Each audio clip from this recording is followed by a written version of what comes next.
This is one of those situations where I think the government does have the jurisdiction to address the issue. It just moves so slow. It moves slowly. So slowly. And then when you look at how much parking they offer through millions of dollars, like I think at the last calculation I did, it was more than $150,000 per spot. They're not as efficient with their money as the private sector can be. And then you'd be talking, an extra 23 spots in one rest area, which great. I mean, that certainly helps. But right. You talk about dents, that's like a nick. That's like barely a dent.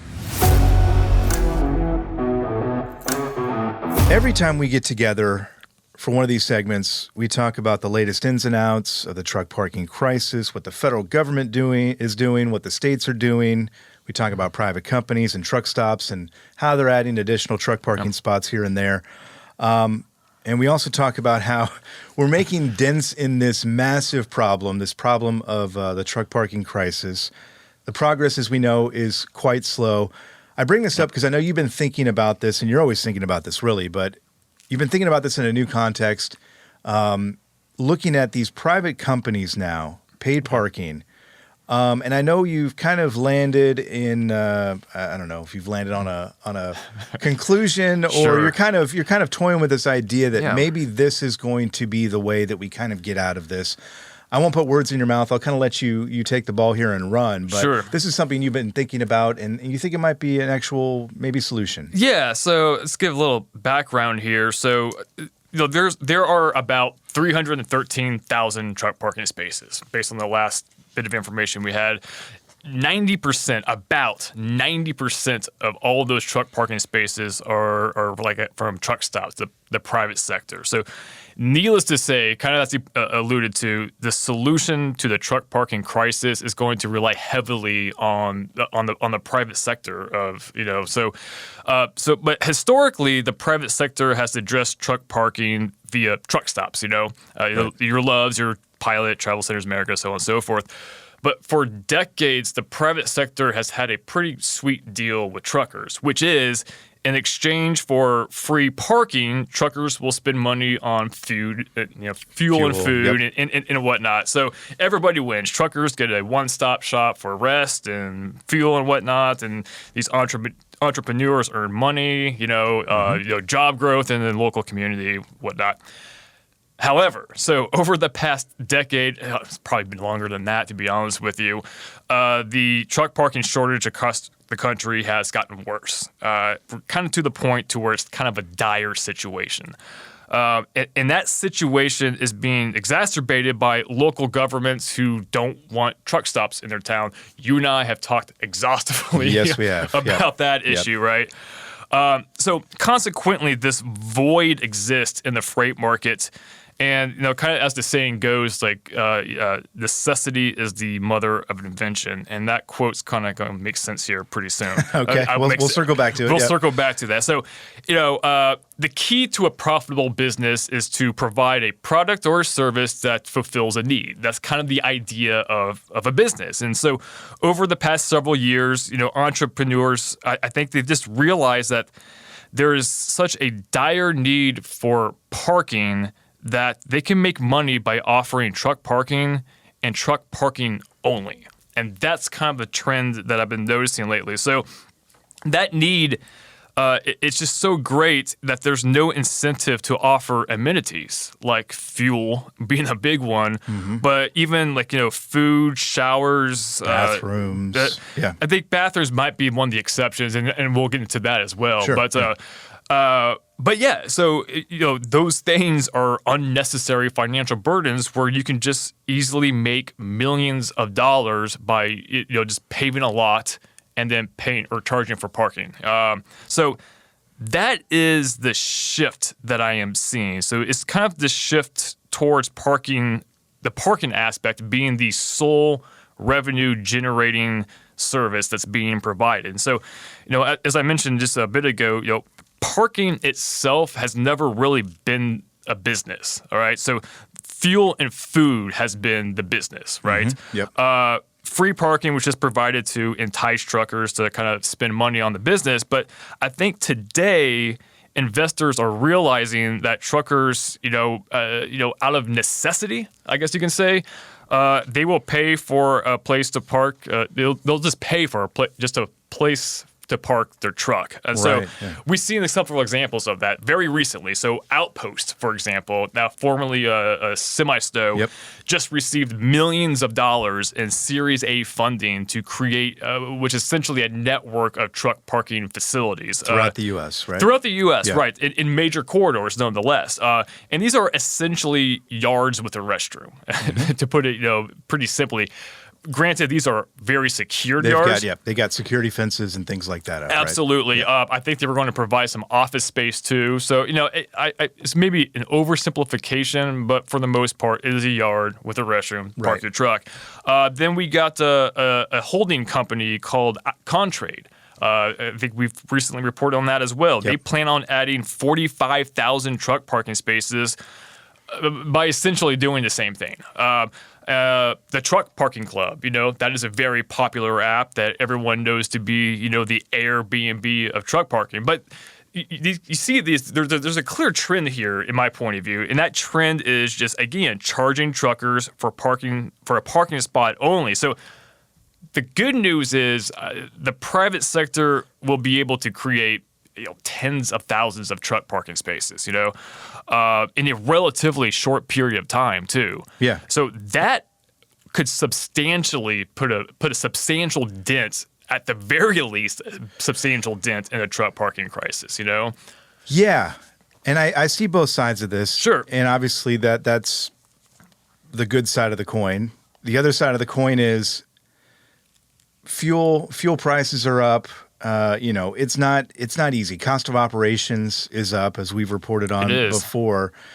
And now you'd be adding another expense, essentially, right? To basically, again, just park your truck when you're required to, based on hours of service limits. Right. It's interesting. I mean, the conversation's interesting because it is a free market kind of thing, right? There's a need, private enterprises stepping in and trying to fill the void there. It is unfortunate, however, that truck drivers are going to be the one paying the price for this, and we don't necessarily know what this is going to look like. We don't. In terms of price, right? You would hope that it wouldn't be too high, but when you're talking about a network, and I know you spoke with the one of the co-founders of Outpost, and he laid out, right, what this network will look like. You basically will have, an agreement. You'll sign a agreement with the company, and you'll be able to basically go to any of these satellite parking lots that are throughout the country. Again, it's interesting, but at the same time, it just is frustrating because we're talking about another expense here. And again, I don't know how that's going to work out, but we'll see. Yeah. And you brought up a good point, though, that I was going to mention real quick. Yeah. Really quick, I want to point out that I'm not criticizing any of these. Oh yeah, absolutely. Yeah, for sure. Yeah, it is what it is, and you hit the nail on the head. This is how the free market works. Yep. And so that being said, if the government cannot address a need, then yes, the private sector will show up and fulfill that need. However, this is one of those situations where I think the government does have the jurisdiction to address the issue. It just moves so slow. It moves slowly. So slowly. And then when you look at how much parking they offer through millions of dollars, like I think at the last calculation I did, it was more than $150,000 per spot. They're not as efficient with their money as the private sector can be. And then you'd be talking, an extra 23 spots in one rest area, which great. I mean, that certainly helps. But you talk about dents, that's like a nick.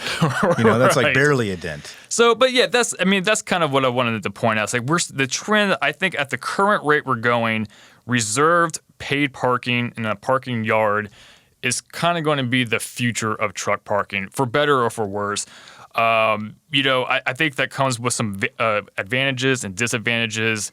Again, we'll see what the government does as far as stepping up to the plate. There's that truck parking bill that's out there that can definitely help. As far as truck stops go, that is a local government jurisdiction that we can, I don't know how we address that or if we can. Yeah. But I think that's just something that it's a new reality that I think truckers are going to have to face, which is if you want a place to park and you want to do it legally, you're going to have to pay for that spot. And I think that's the shift that we are seeing. And it's interesting you point that out because, as you mentioned, these companies have been around for a little while. And obviously, this is not a new idea per se.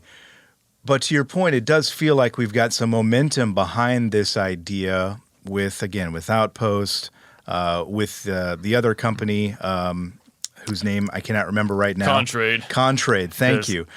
It'll be interesting to see how successful they are and how quickly they put these lots up. And again, how much use they get as well, because there is a need out there. Again, you're talking about paid parking, which I know isn't the most popular idea out there. But if the alternative is parking on the side of a highway or an on-ramp or an off-ramp or what have you, maybe that is the way we're going here.